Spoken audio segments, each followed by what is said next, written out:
Welcome to Sweet Life Beat Life. We hope this video helps.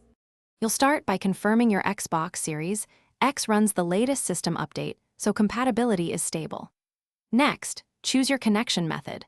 Wired Xbox 360 controllers use USB, wireless use the Xbox 360 wireless receiver on PC only.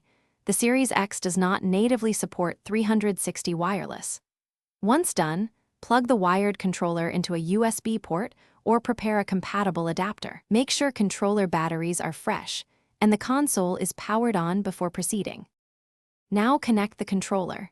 Insert the USB cable firmly into the Xbox Series X port. Once plugged, the console should detect a generic input device. If you're using a third-party adapter, make sure its firmware is current and the adapter is compatible with Xbox Series X. Connect it and pair the controller per adapter instructions. Then open the Xbox Accessories app to confirm the controller appears, assign buttons, and apply any available firmware or configuration changes so inputs map correctly for games. Finish by launching a game or the controller test in settings to verify buttons, triggers, and vibration respond correctly.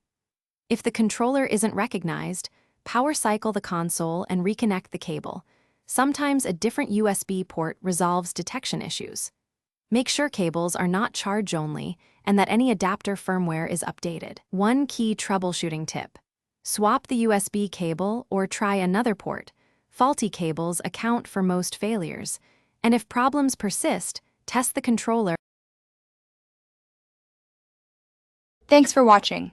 Consider subscribing if we helped you.